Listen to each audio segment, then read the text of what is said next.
Agora eu convido você a um bate-papo muito importante. A gente está vivendo o Agosto Laranja, que é o mês de conscientização sobre a esclerose múltipla. E a gente vai falar aqui no estúdio sobre a importância de um tratamento multidisciplinar. Roda o VT. A esclerose múltipla é uma doença neurológica que afeta 35 mil brasileiros na faixa etária mais ativa da vida, de 20 a 40 anos. Ainda assim, é pouco conhecida e, por isso, cercada de mitos.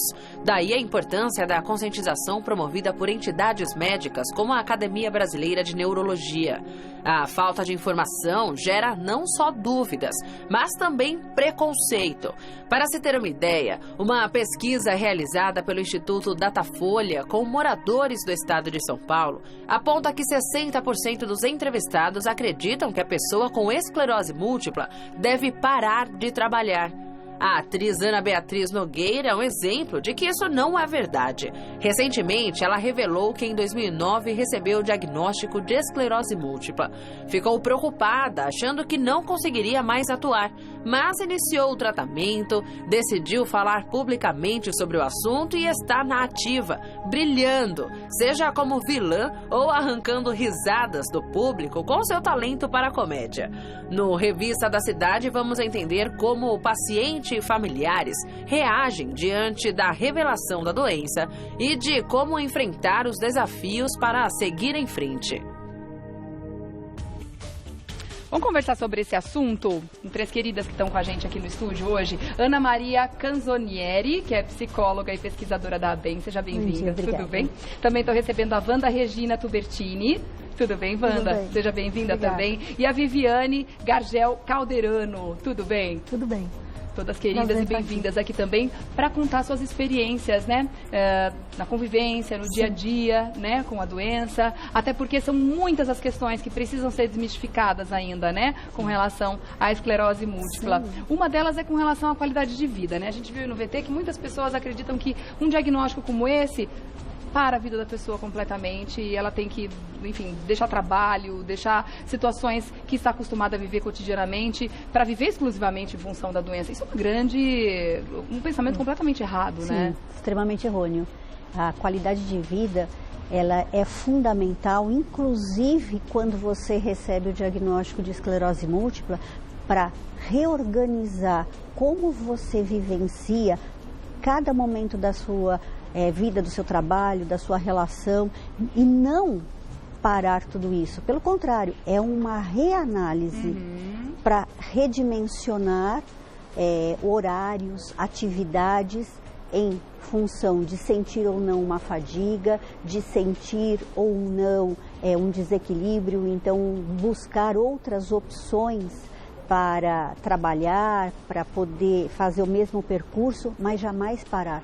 Pelo contrário, então, eu principalmente acredito, né, que a conscientização é muito importante nesse momento do diagnóstico e durante o tratamento. E principalmente, eu acredito que a gente, falando do Agosto Laranja, busca essa questão da conscientização para que outras pessoas possam ter consciência e auxiliar o mais rápido possível no diagnóstico. Puxa, você está tendo esse sintoma, você está andando de uma forma meio estranha, vamos buscar um neurologista. Então, isso facilita o tratamento e o diagnóstico mais rápido. E o retardo do avanço dos sintomas também, com que certeza. Isso é tão importante, né? E a qualidade de vida reside nisso. A gente imagina que no primeiro momento existe um choque muito grande no momento da descoberta da doença. Afinal de contas, é um problema progressivo, degenerativo, né? Sim. E precisa justamente desse momento de reavaliação, né? E de recolocação das situações, né? Mas a partir daí, a vida pode seguir normalmente. Eu quero que vocês contem as experiências de vocês. Vamos começar pela Wanda.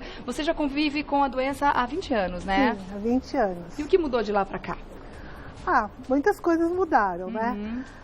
Mas, assim, desde que eu tive o diagnóstico, eu me procurei a ABEM, fui apresentada por uma amiga que já tinha a esclerose múltipla e eu sigo todo o programa de tratamento com psicologia, fisioterapia, fono.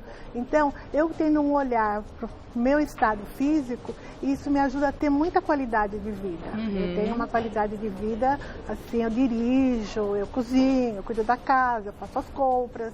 E eu também faço um trabalho voluntário na ABEM entende? Então é assim, a vida modificou, Sim. mas com qualidade e com expectativas ainda, sabe? Sonhos realizados para serem realizados. E existe a manutenção dessa autonomia que você está contando agora, né? De conseguir realizar as suas coisas com tranquilidade. Mas eu imagino que, assim como hoje, graças à tecnologia, a gente tem medicações muito melhores, né? Tratamentos, estudos, né? Bem específicos em cima das questões que envolvem a esclerose múltipla para justamente deixar uma qualidade de vida muito melhor. No momento do diagnóstico, há 20 anos atrás, os recursos eram um pouco mais limitados, né, Wanda? Como é que foi nessa época? Nessa época eu só fazia a pulsoterapia, que é um tratamento à base de corticoide, que você faz via hospitalar, né? Então foram 10 anos tratando só com esse tipo de tratamento, e a gente fica bem assustada, como que vai ser, né? Eu tinha filhos, né, na pré-adolescência, adolescência, aí eu ficava preocupada, será que eu vou voltar quando elas se formarem, quando casarem, como que eu vou entrar na igreja, vou estar de cadeira de roda. Você se preocupa com uma série de coisas que não aconteceram. Então foi realmente uma pré-ocupação, né? Porque não aconteceram, eu estou bem. É uma loucura que isso pode acontecer com qualquer pessoa, né? Você falou, a gente pode estar de cadeira de roda, uma pessoa pode estar saudável hoje, está na formatura da filha, infelizmente por uma fatalidade nessa condição, né? Mas a gente fica criando um monte de fantasmas. E é compreensível que aconteça. E aí com a terapia, com psicólogos, com as coisas, você foi vendo que não, que o mundo não acabou, apenas está diferente. E vamos enfrentar realmente um dia de cada vez. E não existem duas pessoas com o mesmo sintoma na esclerose múltipla. Ela é muito particular. Cada um de nós temos uma esclerose múltipla. Tá certo. Já ao contrário de você, né, Viviane, que você já descobriu há pouco tempo, né? Sim. Foi ano passado? Isso, praticamente um ano. Conta um pouquinho da sua história. Como é que foi então, os primeiros sintomas? Como é que chamou a atenção? Eu acho que é importante, você acabou de dizer, qualquer um de nós, porque não existe uma regra, como a Wanda falou, né, de que existe um processo para cada um apresentar os sintomas. Então, eu fui fazer uma caminhada, o que pode acontecer com qualquer um de vocês. Fui fazer uma caminhada e tive uma dormência nas pernas. É que, graças a Deus, como a Wanda colocou, hoje as coisas estão, e você mesmo, as coisas estão muito mais modernas, estão muito mais de fácil acesso. Então, eu tive essa dormência, fui ao médico, continuou uma dor, eu fui num especialista de dor. E aí o diagnóstico, que eu acho fundamental para esclarecimento da nossa doença, é um diagnóstico precoce. Veio muito mais rápido do que no caso da Wanda, que já estava esgotando, né, as possibilidades. Exatamente. Então, em 6 meses, eu consegui fechar esse diagnóstico. Então, muito mais fácil, com muito mais técnicas. Hoje, a medicação que eu tomo é a mesma da Wanda, que demorou tanto tempo para chegar até aí. Então, você falou, a vida segue normalmente? Segue mesmo. Segue mesmo, você continua trabalhando, continua se exercitando, continua namorando.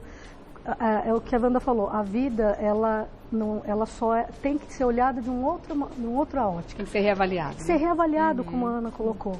E se adaptar a se respeitar mais. Então, antes do meu horário, com certeza vai ter gente que está me ouvindo que fala, nossa, na hora do meu almoço, eu vou buscar filho, vou no banco, vou fazer uma série de situações aí. E eu falo, agora na minha hora do almoço eu almoço. Né? E depois eu volto para trabalhar.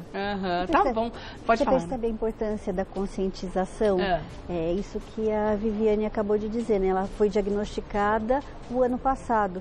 Então, assim, quanto mais se sabe sobre a doença, mais se possibilita ao atendimento mais precoce, mais atuante naquele momento. E a própria conduta médica também já mudou, né? Em cima do diagnóstico da esclerose. E o que nós estávamos discutindo há pouco, de você desmistificar, porque as pessoas acham que esclerose múltipla, você tem uma doença de velho e que você tem alguma coisa na cabeça. E nada tem a ver, nada tem a ver. Tem um preconceito pelo desconhecido ainda, né? E quando você tem esse esclarecimento, é muito mais fácil de você lidar com você.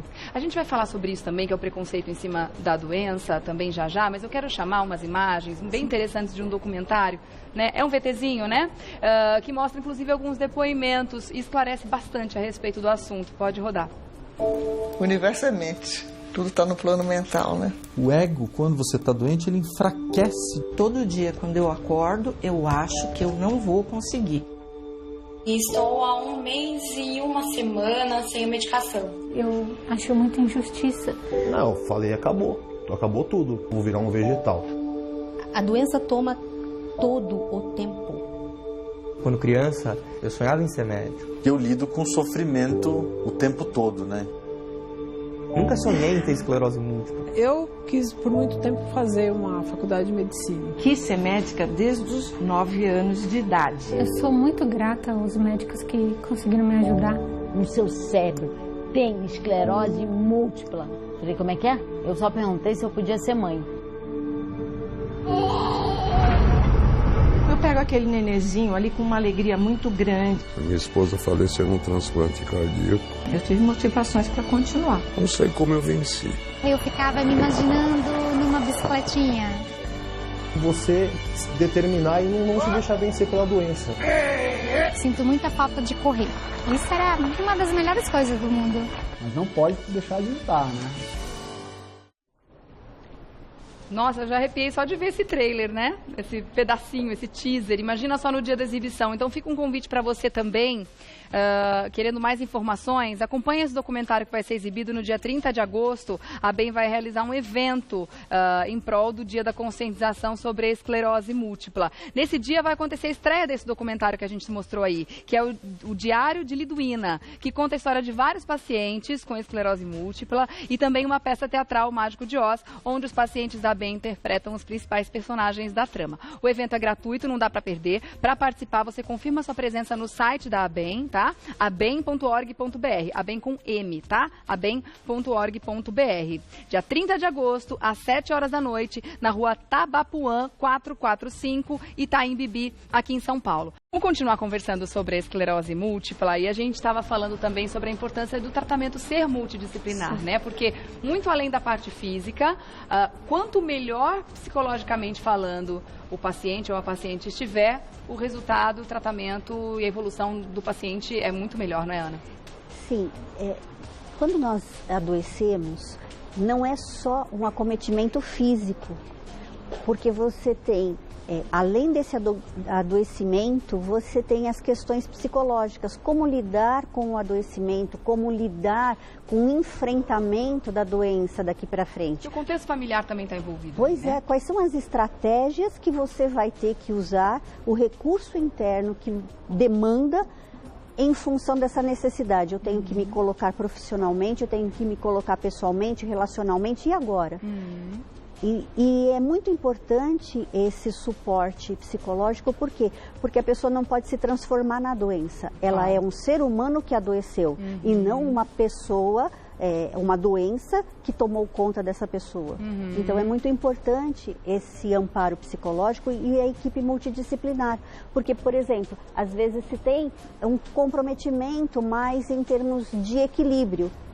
Às vezes uma fadiga. E às vezes a questão cognitiva. Então, a gente precisa desse suporte de acompanhamento do neurologista, do psicólogo, do fisioterapeuta. Quanto mais a gente trabalhar em equipe multidisciplinar, a gente atende a demanda, essa necessidade que o paciente tem como um todo, como um ser humano por inteiro, mente, corpo e ambiente, né? Então, tem que existir essa troca. Você falou uma coisa muito importante mesmo. Eu vi no depoimento, não me lembro agora de qual das duas queridas aqui que foi, que é muito diferente você dizer eu tenho esclerose múltipla e não a esclerose múltipla me tem. Exatamente. Né? Então isso já faz toda a diferença, né?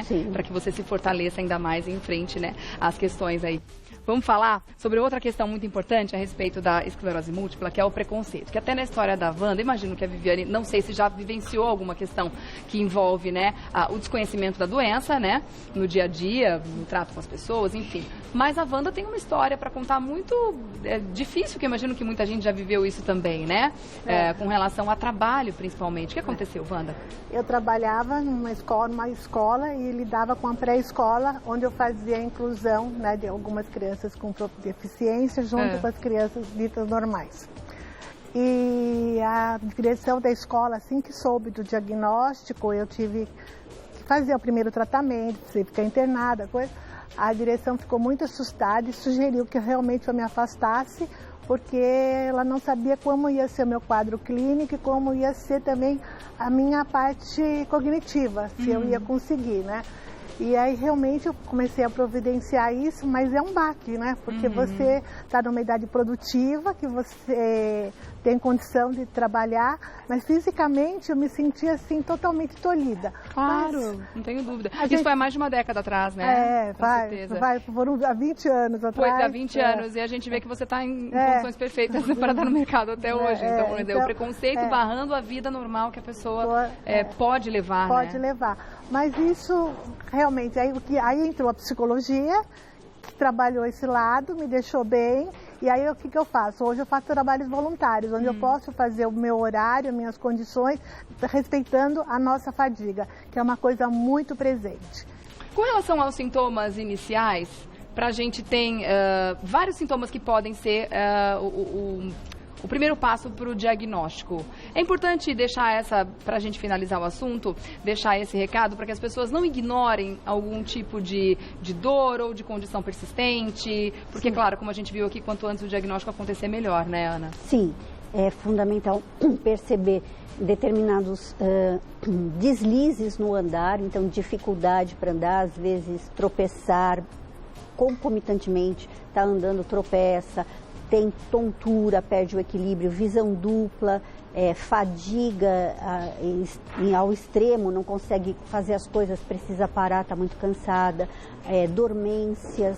Então, tudo isso são sinais que podem estar presentes, não somente esses na base do adoecimento, inclusive depressão e ansiedade, que é importante também olhar para ela, porque às vezes a depressão e a ansiedade, elas são um start até para o diagnóstico da esclerose múltipla. A pessoa já está desenvolvendo, mas o sinal predominante é depressão, ansiedade ou perda de memória ou déficit de atenção. Então, tudo isso é importante ser olhado, ser avaliado. E é mais importante ainda entender que nada disso que a pessoa tenha como sintoma realmente vai ser um prejuízo para a vida dela a ponto de torná-la inativa. Não, ela com tratamento, ela pode muito bem reorganizar sua vida, resgatar a qualidade de vida e continuar plenamente ativa. Tá certo. Eu quero agradecer demais a presença de vocês. Obrigada pela presença também.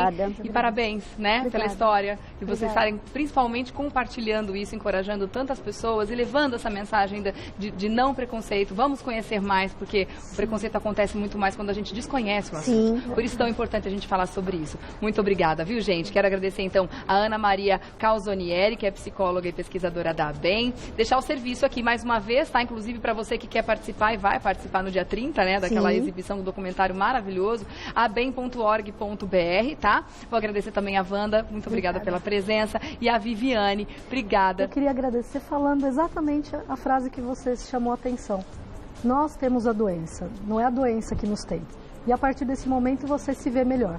Tá certo. Obrigada, viu, gente? Até a próxima. Até a próxima. Muito bom, né?